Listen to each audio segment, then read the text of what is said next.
तो स्वागत है आप सभी का हमारे चैनल की एक बिल्कुल ही नई वीडियो के अंदर, जहां पर आज की इस वीडियो के अंदर हम बात करने वाले हैं साउथ इंडस्ट्री के सुपरस्टार विजय देवरकोंडा की लेटेस्ट मूवी के बारे में, जिस मूवी का नाम है किंगडम। ये किंगडम मूवी इंडिया में रिलीज हुई है 31 जुलाई को और इस मूवी को विजय देवरकोंडा का कमबैक भी बोला जा रहा है। और अगर बात करें इस मूवी की तो ओवरऑल ये मूवी भी काफी अच्छी है और इसीलिए आज की इस वीडियो के अंदर मैं इसी किंगडम मूवी की स्टोरी को आप सभी के लिए एक्सप्लेन करने वाला हूँ, ताकि जिसने भी अभी तक इस मूवी को नहीं देखा है वो इस मूवी की स्टोरी को जानकर एंजॉय कर सके। सो वीडियो काफी बढ़िया होने वाली है, इसलिए आप सब वीडियो को लाइक कर देना और अगर आपको मुझसे कुछ कहना हो तो वो भी आप कमेंट्स के अंदर जरूर बताना। बाकी आप में से जिसने चैनल सब्सक्राइब नहीं करा वो जल्दी से चैनल को सब्सक्राइब कर लेना और सब्सक्राइब बटन के बगल वाले बेल आइकन को भी ऑल पर सेट कर लेना, ताकि आप हमारे चैनल की सारी लेटेस्ट वीडियो सबसे पहले देख सकें। सो फिर आइए अब हम बिना किसी देरी के आज की इस कमाल की वीडियो को स्टार्ट करते हैं।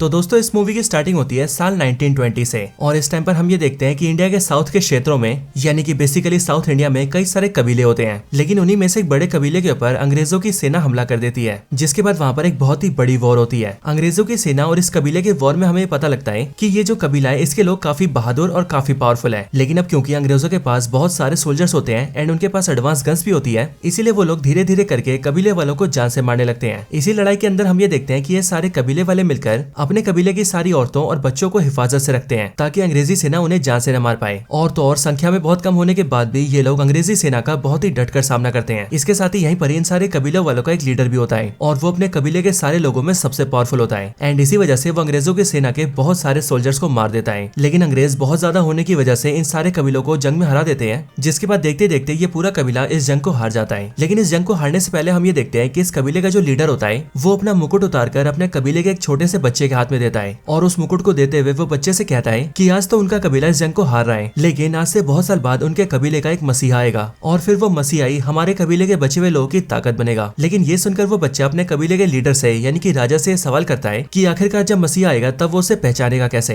पर ये बात सुनकर राजा उस बच्चे को जवाब देता है कि जब उनके कबीले का मसीहा आएगा तब उसके आते ही तुम सबको उसके आने का पता लग जाएगा और जब वो मसीहा तुम्हारे सामने आएगा तब तुम सबकी आंखें सिर्फ उसी पर होंगी। और फिर ये सब बोलने के बाद ही वो राजा अपने कबीले के सारे बच्चों और औरतों को एक नाव के जरिए वहां से दूर भेज देता है, जिसके बाद अंग्रेजी सेना इस कबीले के लोगों को मार देती है और इस जंग को जीत जाती है। लेकिन अब इसके बाद कहानी आज से 70 साल आगे जाती है और हमें दिखाया जाता है साल 1990। ये इस मूवी का प्रेजेंट टाइम होता है और इसीलिए इस प्रेजेंट टाइम में हम ये देखते हैं अपनी मूवी के मेन कैरेक्टर विजय देवरकोंडा को, जिनका इस मूवी के अंदर नाम सूरी होता है और वो पुलिस डिपार्टमेंट के अंदर एक कांस्टेबल होता है। हम ये देखते हैं कि सूरी ऊपर ऊपर से काफी शांत लगता है, लेकिन अंदर से वो काफी गुस्सैल होता है और उसे किसी बात पर काफी जल्दी भी गुस्सा आ जाता है। इसके साथ ही हम सूरी की फैमिली के बारे में जानते हैं, जिसमें कि हमें पता लगता है कि सूरी के फादर की आज से सालों पहले मौत हो चुकी है। सूरी अपने घर में अपनी मदर के साथ रहता है और इसके साथ ही सूरी का एक बड़ा भाई भी है, लेकिन उसके बड़े भाई ने आज से 18 साल पहले घर छोड़ दिया था और इसीलिए बीते 18 सालों से सूरी अपने बड़े भाई को ढूंढ रहा है। अब असल में सूरी की कहानी में हमें पता लगता है कि जब सूरी और उसका बड़ा भाई जिसका नाम शिवा था, जब ये दोनों भाई काफी छोटे थे तभी इनके पिता को शराब पीने की आदत थी और इसीलिए सूरी और शिवा के पिता रोज शराब पीकर आते थे और सूरी और शिवा की माता को बहुत मारा करते थे और यही चीज सूरी और शिवा को बहुत बुरी लगती थी। लेकिन फिर एक दिन सूरी के बड़े भाई शिवा से ये चीज देखी नहीं गई एंड उसने गुस्से में आकर अपने पिता को जान से मार दिया। लेकिन फिर उसके बाद ही सूरी के बड़े भाई शिवा ने घर छोड़ दिया और वो अपने परिवार से बहुत दूर चला गया और इसीलिए उस दिन से लेकर आज तक सूरी अपने बड़े भाई शिवा को ही ढूंढ रहा है। लेकिन बड़ी बात तो ये है कि सूरी को शिवा के बारे में कुछ भी नहीं पता है, वो बस अपने बड़े भाई शिवा का नाम जानता है और उसके पास शिवा की एक बचपन की फोटो है और इसीलिए सूरी आज तक अपने भाई शिवा को ढूंढ भी नहीं पाया है। लेकिन सूरी ने इन बीते 18 सालों में कभी हार नहीं मानी है, उसने हमेशा और लगातार अपने भाई को ढूंढने की कोशिश की है, क्योंकि सूरी पूरी दुनिया में सबसे ज्यादा प्यार अपने बड़े भाई शिवा से करता है और इसीलिए अपने बड़े भाई शिवा को ढूंढना उसकी जिंदगी का मकसद है। लेकिन अब ऐसे ही कई दिन बीत जाते हैं, जिसके बाद हम ये देखते हैं कि सूरी से मिलने के लिए नायडू नाम का एक बड़ा ऑफिसर आता है। असल में नायडू एक बड़ा सरकारी ऑफिसर है और ये नायडू इस बात को जानता है कि सूरी एक बहुत ही गर्म दिमाग का आदमी है और इसे काफी ज्यादा गुस्सा आता है। लेकिन इसके साथ ही नायडू को ये भी पता है कि सूरी एक काफी जाबाज और काबिल ऑफिसर है एंड अगर सूरी को कोई टास्क दिया जाए तो सूरी उस टास्क को काफी अच्छे से पूरा करता है एंड इसीलिए नायडू सूरी से मिलकर उससे कहता है कि वो चाहता है कि सूरी उसके लिए एक अंडरकवर एजेंट बनकर काम करे और एक जगह जाकर वहाँ की सारी इन्फॉर्मेशन नायडू को ला कर दे। लेकिन नायडू की बात सुनकर सूरी ये काम करने से मना कर देता है, जिसके बाद नायडू सूरी से कहता है कि अगर सूरी उसके लिए काम करता है तो फिर सूरी ऐसा करके अपने भाई से मिल सकता है और ऐसा इसीलिए क्योंकि नायडू सूरी को जहाँ पर भेज रहा है सूरी का बड़ा भाई शिवा वहीं पर ही है। अब सूरी जैसे अपने बड़े भाई शिवा की बात सुनता है वैसे वो किसी चीज की परवाह नहीं करता और वो एजेंट बनने के लिए हाँ बोल देता है, जिसके बाद ही नायडू सूरी को बिठाता है एंड वो उसे समझाते हुए कहता है कि नायडू उसे यहाँ से सीधा श्रीलंका भेज रहा है और वहाँ जाकर सूरी को एक गैंग में घुसना है और उसी गैंग की सारी इन्फॉर्मेशन नायडू को लाकर देनी है। और हाँ, जिस गैंग के अंदर वो सूरी को भेज रहा है उसी गैंग का जो लीडर है वो शिवा है, यानी कि सूरी का बड़ा बड़ा भाई। लेकिन इसके साथ ही वो सूरी को ये भी बताता है कि गैंग के अंदर घुसना इतना आसान नहीं होगा, लेकिन अभी सूरी के पास एक मौका है और वो मौका ये है कि सूरी का बड़ा भाई शिवा इस टाइम पर श्रीलंका की सेंट्रल जेल में है, लेकिन आज से 3 दिन बाद वो सेंट्रल जेल से बाहर निकल जाएगा और इसीलिए सूरी को भी जल्दी से जेल के अंदर जाना होगा। वहां जाकर पहले अपने बड़े भाई शिवा को ढूंढना होगा, उससे बात करनी होगी और उससे मिलकर उसके जरिए उसकी गैंग में घुसना होगा। जिसके बाद ही सूरी गैंग के अंदर की इन्फॉर्मेशन नायडू को लाकर देगा और फिर काम पूरा होने के बाद जो नायडू है